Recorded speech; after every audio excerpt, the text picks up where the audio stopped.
अस्सलाम वालेकुम बच्चों, कैसे हैं आप लोग।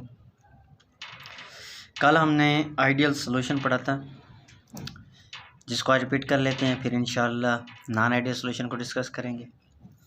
तो आइडियल सॉल्यूशन क्या था, उसके लिए मैंने कुछ पॉइंट बताए थे।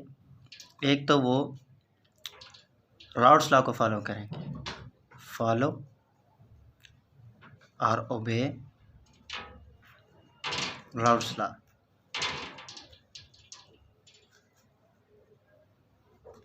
कि वो क्या करेंगे, राउट्स लॉ को फॉलो करेंगे। जब राउट्स लॉ को फॉलो करेंगे तो उस वक्त मैंने कहा था कि जो टोटल प्रेशर होगा सॉल्वेंट का या सॉल्यूशन का, वो क्या होगा, प्योर सॉल्वेंट का वेपर प्रेशर और उसके मोल फ्रैक्शन के प्रोडक्ट के बराबर होगा। अगर सिंगल वोलेटाइल सिस्टम है, अगर दोनों कंपोनेंट यानी सॉल्यूशन के दोनों कंपोनेंट वोलेटाइल हैं, तो फिर उस वक्त क्या होगा, टोटल प्रेशर वो बराबर होगा partial pressure of component A, मतलब सॉल्वेंट का वेपर प्रेशर, और vapour pressure of the component B, इन दोनों के सम के बराबर होगा। दूसरी बात ये थी कि उस सॉल्यूशन का जो वॉल्यूम चेंज होगा वो सिफर होगा। वो इसलिए कि जो फोर्सेस रिएक्शन से पहले होंगी बाद में भी वही की वही रहेंगी, तो इसलिए वॉल्यूम भी सिफर। अगर हम फोर्सेस की बात कर रहे हैं तो अट्रैक्टिव फोर्सेस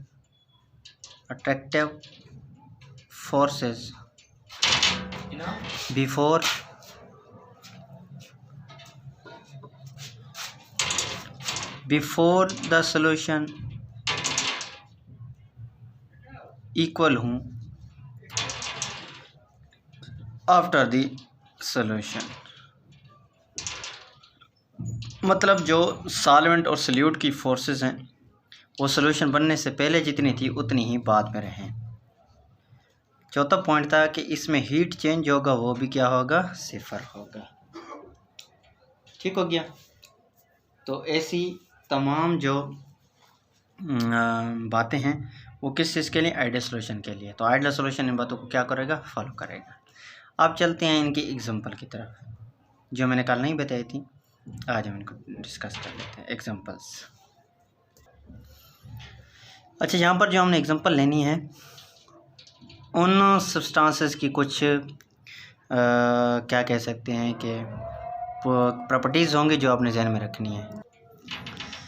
तो उनकी कुछ प्रॉपर्टीज़ आपने जहन में रखनी है, जैसा कि अगर दो सब्सटेंसेस ले रहे हो तो उनमें ये बातें होनी चाहिए। पहली बात जो आपने जहन में रखनी है वो ये होनी चाहिए कि उनका नेचर जो हो थोड़ा बहुत सेम हो। ठीक है। दूसरी बात कि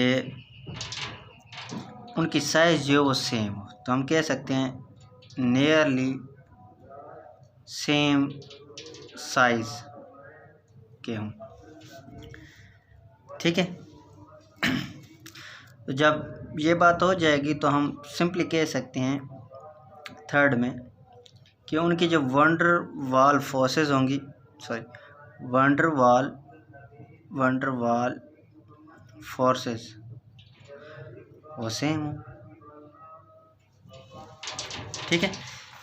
मतलब ए की फोर्सेस वो तकरीबन बराबर हों बी की फोर्सेस के, और ये वाली फोर्सेस ए और बी के दरमियान जो बने उनके बराबर हों, तभी जाकर हम कह सकते हैं कि आइडियल सॉल्यूशन बन रहा है। ठीक है। अब बढ़ते हैं, जैसा कि मिसाल के तौर पर हमारे पास है मिथाइल अल्कोहल, और अगर इसको आप मिलाएं प्रोपाइल अल्कोहल के साथ C3H7OH।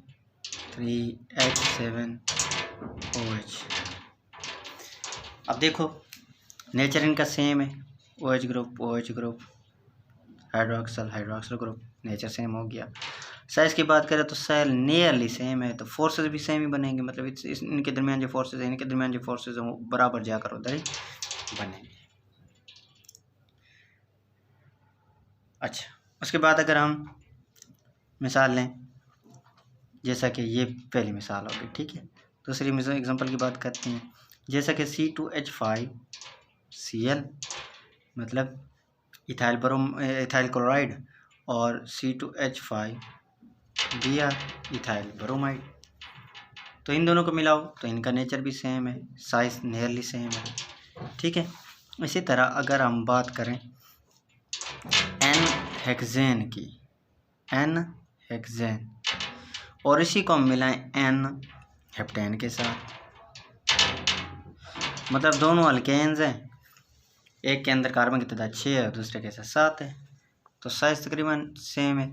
तो इन दोनों को मिलाएं, इससे जो सोल्यूशन मिलेगा वो भी यही होगा, ठीक है। अगर हम बात करें C6H6 की और इसी को मिलाएं, ये आपकी बेंजीन हो गई, बेंजीन को हम मिलाते हैं टॉल्यूइन के साथ C6H5CH3, तो अब देखो नियरली सेम नेचर है, सेम साइज। जब इनको मिलाओगे तो इससे जो सोल्यूशन बनेगा वो क्या होगा, आपका आइडियल, ठीक है। अब इसी के अपोजिट हम बात करते हैं नॉन आइडियल सोल्यूशन की, ठीक है। तो जो बातें हमने उधर रिपीट की थी, मतलब नोट कराई हैं, उनके अपोजिट ये होगा सब सारी चीज़ें, ठीक है। तो पहली बात जो आप नॉन आइडियल के लिए कहोगे कि नॉन आइडियल सोल्यूशन कौन सा होगा, तो आपने कहना है which do not obey Raoult's law, वो जो राउल्ट्स लॉ को फॉलो ना करे।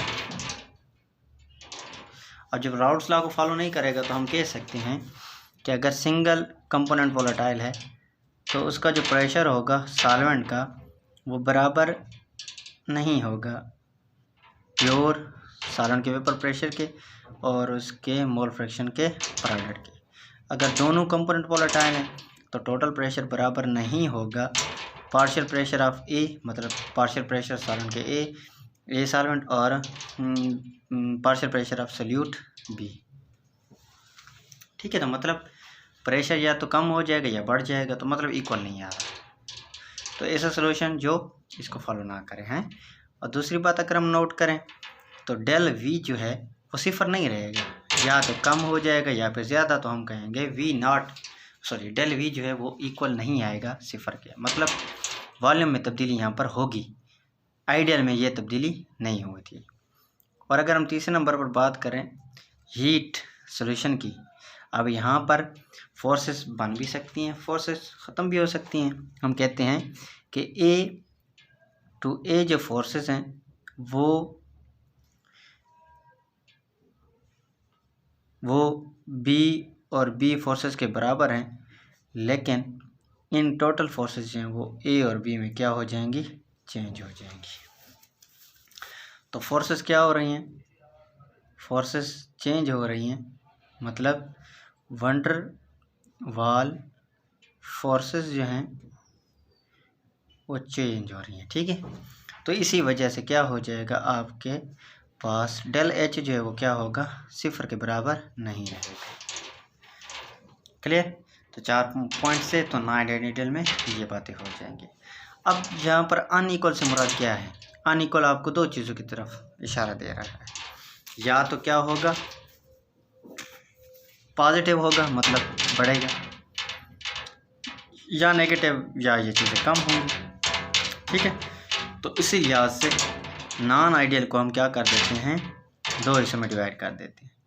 तो मतलब ये हो जाएगा, कुछ सोल्यूशन ऐसे होंगे, अब देखो नॉन आइडियल जो है आपका वो दो सोल्यूशन में तब्दील हो जाएगा। तो नॉन आइडियल आपका जो सोल्यूशन है वो क्या होगा, कुछ ऐसा होगा जो राउल्ट्स लॉ से पॉजिटिव डेविएशन दिखाएगा, एक वो होगा which show positive deviation from Raoult's law, एक वो होगा जो राउल्ट्स लॉ से पॉजिटिव मूव करेगा, मतलब राउल्ट्स लॉ से प्लस पॉइंट देगा, और कुछ वो होंगे which show negative deviation from routes law, और कुछ ऐसे होंगे सॉल्यूशन जो राउट्स लॉ के अपोजिट चलेंगे। ठीक है, तो हम सिंपली कहते हैं कि ऐसे सॉल्यूशन जो राउट्स लॉ को फॉलो ना करें उनको हम नाम देते हैं नॉन आइडियल। ठीक है, अच्छा अब तरतीब से देखते हैं कि अगर ये चीज़ें आ गई हैं तो इनमें और इनमें ये कैसे होंगी, मतलब ये प्रॉपर्टीज़ जो हमने पहले पॉइंट बताए हैं ये कैसे होंगे। तो पहली बात हमने की थी उधर कि राउट्स लॉ को क्या करते हैं, फॉलो नहीं करते। तो अगर हम पहले बात करें टोटल प्रेशर की सॉल्यूशन के, तो यहाँ पर टोटल प्रेशर जो है वो क्या हो जाएगा, बढ़ जाएगा पार्शियल प्रेशर ऑफ सॉल्वेंट ए या सॉल्यूट। दो कंपोनेंट वाला लेते हो तो यूँ लिख लो, partial pressure of X A plus ये जो आपका सॉल्यूट होगा उसका पार्शियल प्रेशर और उसकी मोल फ्रैक्शन। ठीक है, इसी तरह अगर हम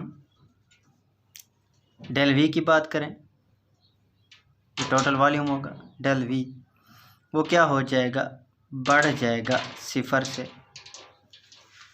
अब ये से क्यों हुआ, इसकी वजह ये थी कि जो ए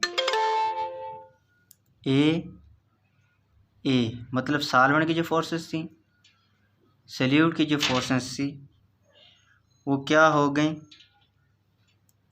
स्ट्रॉन्गर थी ए और बी की फोर्सेस से। मतलब ए और ए के दरमियान और बी के दरमियान जो फोर्सेस थी वो सॉल्यूशन के अंदर जाकर वंडर वाल फोर्सेस वो क्या हो गई, कमज़ोर, जिसकी वजह से वॉल्यूम बढ़ जाता है। जैसे ही वॉल्यूम बढ़ेगा तो यहाँ पर एक चीज़ और भी तब्दील होगी जिसको नाम देते हैं हीट चेंज। तो हीट चेंज भी यहाँ पर क्या होगा, प्लस आएगा। अब देखो यहाँ पर फोर्सेस वीक हो गए तो इसका मतलब हीट जज़ब हो रही है, क्योंकि ये टूट रहे हैं और ये बन रहे हैं। ठीक है, तो मतलब ये हुआ कि ये टूट कर वीक फोर्सेस बना रहे हैं। तो जब वीक फोर्सेस बन रही है तो इसका मतलब हीट जज़ब हो रही है। तो हीट जज़ब होगी तो हम कहते हैं कि डेल एच पॉजिटिव है। तो उस वक्त रिएक्शन कौन सा हो जाएगा, एंडो वाला। ठीक है, तो रिएक्शन एंडो वाला होगा, सिंपल सी बात है। और यहाँ पर जो सॉल्यूशन बनेगा वो कौन सा होगा, पॉजिटिव डेविएशन वाला। ठीक है, अगर हम इसकी बात करें नेक्स्ट इसकी, तो यहाँ पर अपोजिट बातें होंगी कि यहाँ पर जो पहला पॉइंट है वो होगा कि टोटल प्रेशर जो है पीटी टोटल वो हो जाएगा स्मॉलर, वहाँ पर ग्रेटर था, यहाँ पर इसको उलट स्मॉलर हो जाएगा मोल क्या नाम है, राउट्स लॉ, मतलब product of partial pressure of A उसकी मोल फ्रैक्शन के प्रोडक्ट के plus partial pressure of component B, तो हम कहते हैं कंपोनेंट बी उसकी मोल फ्रैक्शन के प्रोडक्ट। ठीक है, तो टोटल प्रेशर जो है वो तब्दील हो जाएगा। अगर हम बात करें वॉल्यूम की, तो वॉल्यूम यहाँ पर क्या हो जाएगा, डेल वी यहाँ पर कम पड़ जाएगा 0 से। तो मतलब ये हुआ कि यहाँ पर कुछ ना कुछ हुआ है, फोर्सेस बनी है।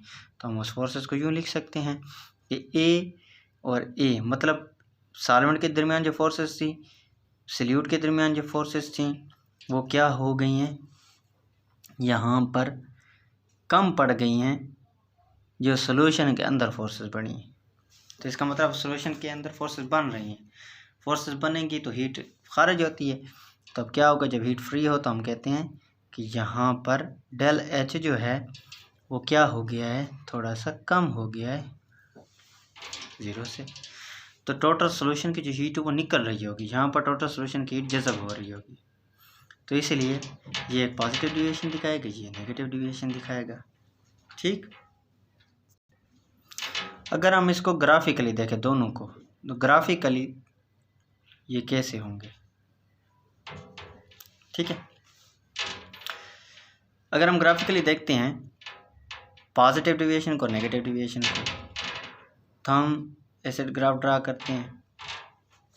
इसके लिए ग्राफ यूँ बन जाएगा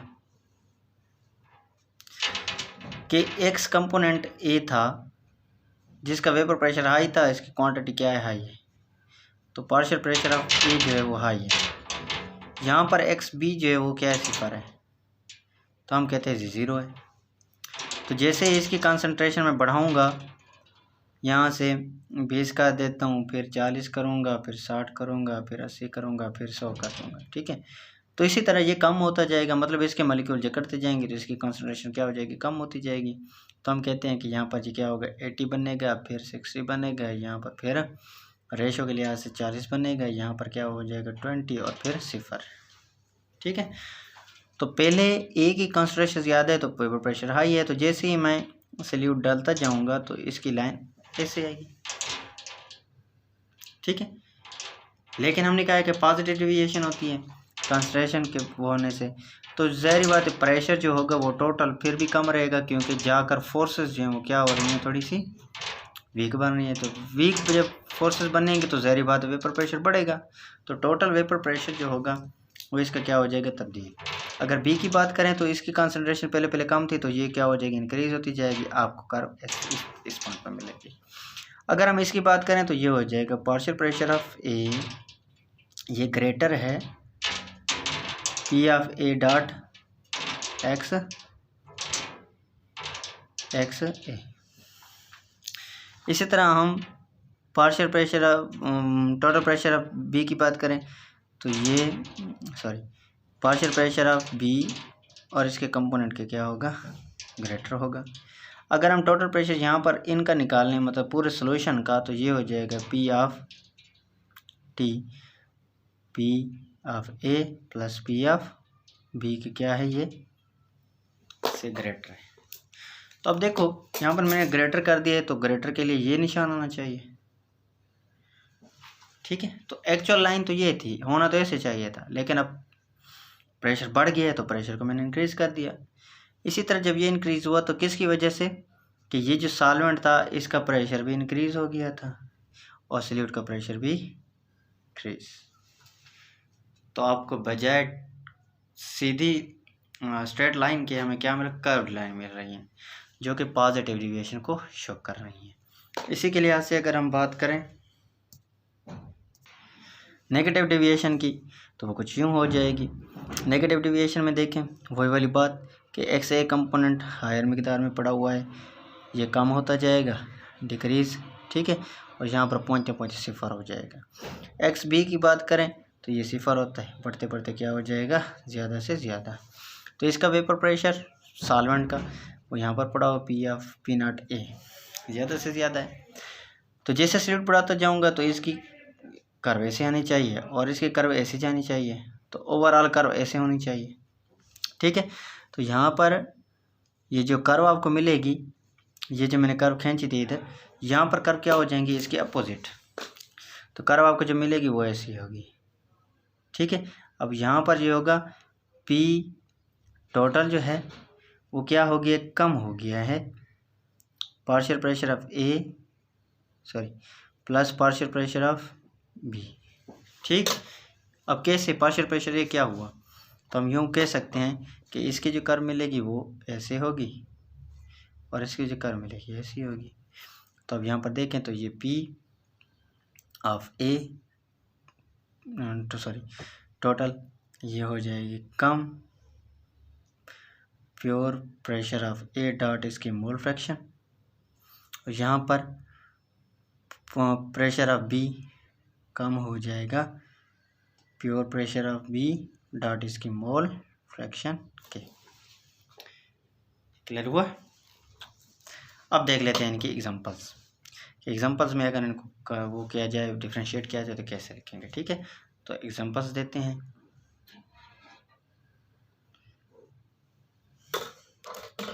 अगर हम बात करें एग्जांपल्स की, तो जो पॉजिटिव डेविएशन दिखाते हैं उनमें ज़्यादातर क्या होंगे, देख लें ज़रा। ऐसे कंपाउंड जिनमें हाइड्रोकार्बन के साथ कोई एस ग्रुप लगा हो, जिसको हम हैलाइड कहते हैं, ठीक है। तो आपके जो अल्काइल हैलाइड्स होंगे वो जुड़ जाएं ऐसे कंपोनेंट के साथ जिनमें ऑक्सीजन हो, नाइट्रोजन हो या कोई और ग्रुप हो, ठीक है। तो मतलब ऐसे ग्रुप्स जिनमें ऑक्सीजन नाइट्रोजन शामिल हो। तो जो इन दोनों को जब मिलाएंगे तो हमें जो सोल्यूशन मिलेगा वो कौन सा होगा, पॉजिटिव डिविएशन वाला। अब यहाँ पर एक्स क्या है, क्लोरीन है, यहाँ पर ब्रोमीन है या आयोडीन हो सकती है। ठीक है, अब चलते हैं। अब वो कहता है लेट्स सपोज CHCl3 जिसको क्लोरोफॉर्म कहते हो। तो क्लोरोफॉर्म को मैं क्या करता हूँ, मिलाता हूँ C2H5NH2 के साथ, इथाइल अमाइन के साथ। ठीक है, NH2। तो वो कहता है जब ये आपस में मिलेंगे तो उस सूरत में क्या होगा, जो कंपाउंड मिलेगा आपको, सोल्यूशन मिलेगा सॉरी, वो क्या होगा, आपका पॉजिटिव डिविएशन शो दिखाएगा, जो राउट्स लॉ से थोड़ा बढ़कर होगा। ठीक है, इसी तरह अगर हम बात करें, ये पहली एग्जांपल थी, सॉरी पहली ये वाली। अगर हम दूसरी एग्जांपल की बात करें तो उसमें स्ट्रॉन्गर एसिड आ सकता है, स्ट्रॉन्गर एसिड जहाँ कहीं भी होगा उसके साथ हो पानी। तो स्ट्रॉन्गर एसिड और पानी को जब भी मिलाओगे तो इससे जो आपको सोल्यूशन मिलेगा वो कौन सा होगा, नॉन आइडियल, जो पॉजिटिव डिविएशन शो करेगा। तो अब स्ट्रॉन्गर एसिड कौन से हो सकते हैं, HCl है आपके पास, HNO3 है। ठीक है, इसके अलावा अगर बात करें H2SO4 है आपके पास। इसके अलावा अगर बात करें HI पड़ा हुआ है। ठीक है, जब इन सब को पानी के साथ मिलाओगे हैं H2O के साथ, तो आपको जो सोल्यूशन मिलेगा वो कौन सा दिखाएगा, ये वाली डिविएशन शो करेगा। ठीक हो गया। अब नेगेटिव डिविएशन वालों की बात करते हैं, तो ये कौन कौन से सोल्यूशन हो सकते हैं। ये ज़्यादातर अगर एग्जांपल्स की बात करें इनमें, तो पहली एग्जांपल अगर हम डिस्कस करें तो वो है पानी के साथ आप नॉन पोलर कोई सब्सटेंस डालें, C6H6, जैसा कि पानी और बेंजीन। तो ये पोलर है और ये नॉन पोलर है। तो मैंने क्या कहा था कि राउट्स लॉ को वो फॉलो करेंगे जिनका नेचर सेम हो और उनकी जो फोर्सेस है वो भी सेम हो। ठीक है, और साइज़ भी सेम हो। अब यहाँ पर देखो, एक तो साइज़ इनकी डिफरेंट है, दूसरा इनका नेचर भी डिफरेंट है। तो जब नेचर और साइज़ डिफरेंट होगी उस वक्त आपके पास जो सोल्यूशन बनेगा वो क्या होगा, नॉन आइडियल। तो इसके अलावा दूसरी एग्जांपल की बात करते हैं, C2H5OH, ये आपके पास है अल्कोहल जो कि पोलर है, और इसके अपोजिट अगर हम बात करें C6H5CH3, ये टॉल्यूइन है। तो टॉल्यूइन नॉन पोलर है, ये पोलर है, इन दोनों का नेचर और साइज़ डिफरेंट है। तो ये भी क्या करेंगे, आपको नॉन आइडियल सोल्यूशन देंगी, जो कि क्या होगा, नेगेटिव डिविएशन शो करेगा। इसके अलावा CH3OH की बात करें, CH3OH, और इसको मिलाते हैं C6H6 के साथ, तो बेंजीन के साथ मिला दिया, ये पोलर और नॉन पोलर। तो सिंपल सी बात मिल जाएगी, नोट कि नॉन आइडियल सोल्यूशन वो होंगे जिनमें नॉन आइडियल सोल्यूशन वो बनाएंगे जो सब्सटेंसेस सेम ना हो, नॉट सेम इन नेचर। जो सब्सटेंसेस आपने इस्तेमाल करने हैं non ideal solution shown by substances, उन सब्सटेंस वो सब्सटेंसेस सोल्यूशन बनाएंगे जिनका नेचर सेम ना हो। नंबर 2, उनकी साइजेज जो वो सेम ना हो, साइजेज आर डिफरेंट। ठीक है, तो ये दो बातें आप देखोगे तो आपको ये दो सोल्यूशन मिलेंगे, मतलब नॉन आइडियल जो एक पॉजिटिव दिखाएगा या नेगेटिव दिखाएगा। और अगर आपने एक जैसे नेचर वाले और सेम साइज में मॉलिक्यूल रखे तो वो आपको कौन सा दिखाएंगे, आइडियल सोल्यूशन। तो आइडियल सोल्यूशन के लिए सेम साइज होनी चाहिए मॉलिक्यूलों की और नेचर भी सेम। और इधर यहाँ पर इन दो के लिए आपका नेचर डिफरेंट होना चाहिए और साइजेस भी मॉलिक्यूलों की डिफरेंट होनी चाहिए, तब जाकर आपको क्या मिलेगा, नॉन आइडियल सोल्यूशन मिलेगा। क्लियर हुआ। तो पॉजिटिव डिविएशन और नेगेटिव डिविएशन। अब हम इसके अंदर जानेंगे कि जब एक सोल्यूशन बनता है आइडियल और नॉन आइडियल, क्या उनमें कोई ऐसा मिक्सचर होता है जो सेम प्रॉपर्टीज़ दिखाए सेम टेम्परेचर पर, या डिफरेंट प्रॉपर्टीज़ दिखाए डिफरेंट टेम्परेचर पर, या सेम प्रॉपर्टीज़ दिखाए डिफरेंट टेम्परेचर पर। ठीक है, तो ऐसा हम देखते हैं क्या ऐसी बात होती है या नहीं। नेक्स्ट इंशाअल्लाह लेक्चर में दोबारा मिलते हैं। तब तक के लिए खुदा हाफ़िज़।